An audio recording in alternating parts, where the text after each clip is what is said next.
On location for this week's Smith Business Close-Up at the University of Maryland's Robert H. Smith School of Business, speaking with Professor Sandor Boyson. Thank you for being with us. Oh, you're welcome. You have a focus on cybersecurity. Let's start by just explaining what it is. As an end user of a computer, I think about virus software. Is that a part of it? Definitely, it is a part of it. As a result of the globalization of IT systems, only about 20% of the integrated circuits that we use in all our computer systems are made here in the United States. And as a result of that, we're seeing a lot of potential for counterfeiting of product, from hard drives to routers to whole computer systems. And this has created a serious national problem. The President has released back in January of this year a global supply chain security policy designed to help secure IT systems here in the United States. To give you some examples of what I'm talking about, making it very concrete, there was a Florida company called Vision Tech, and in 2010 they were basically indicted by the FBI, and they had sold over a 3-year period 60,000 counterfeit military-grade integrated circuits to major defense contractors. And these circuits got into missile defense systems, radiation detection systems, and high-speed trains. What's the risk? So how did that compromise security or performance? Well, because we don't know what is in those chips, they're counterfeits, okay? They're capable of having not only viruses, but they're able to actually be vehicles, if you will, for the transmission of very vital information back to whoever it was who prepared the counterfeits. So to give you another example, in 2007, an American manufacturer in Thailand that produces hard drives for the military produced thousands of hard drives that had implanted in them by an overseas foreign intelligence service what we call backdoor mechanisms. And these hard drives made their way into DoD Pentagon systems and sent information back to the Foreign Intelligence Service.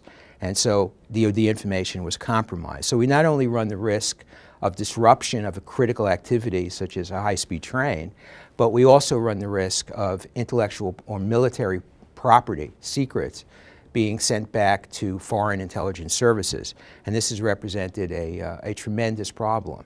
So what's happening to deal with this problem? What's happening at the University of Maryland to deal with this problem? Well, at the university, we're trying to respond to the fact that the governor of Maryland has created what's called Cyber Maryland in recognition of the fact that this state really is a hub of major cybersecurity activity.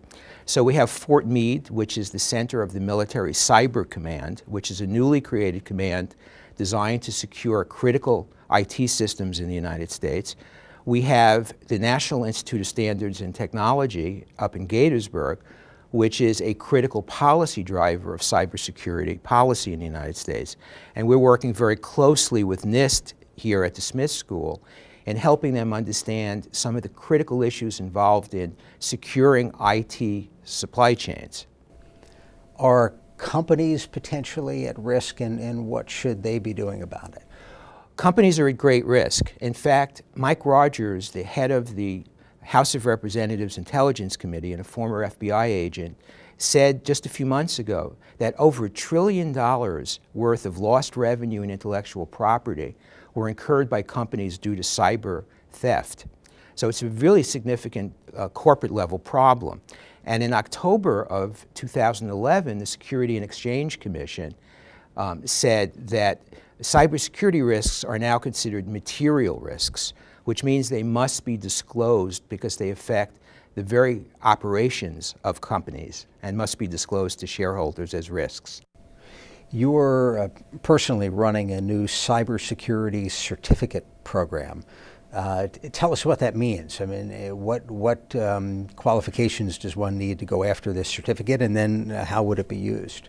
We've developed a certificate program in partnership with the campus MC Squared Cybersecurity Center, which was designed to respond to the governor's call for greater training of cybersecurity professionals.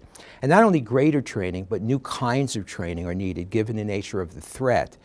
So what we have put together is a 15-credit, one-semester course that is designed to prepare a new kind of cybersecurity professional, a leader, that is capable of integrating cybersecurity technical knowledge with risk management tools that are very, very critical in running enterprise-wide a cybersecurity program.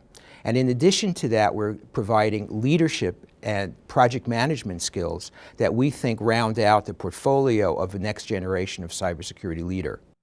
To be good at this field, do you need to necessarily dream in computer code? Do you have to be that detail-oriented in terms of the actual software, or is there an opportunity for people who are more focused on management issues? Oh, absolutely, and that's exactly what we are trying to gear toward, because our program really routes people, if they finish our certificate program, they have the option, if they're interested in a more technical option, of going into the MS in Cybersecurity Engineering at the Clark School, or coming here to Smith and continuing on for an MS in Information Systems, and the certificate program would apply towards that, those MS programs.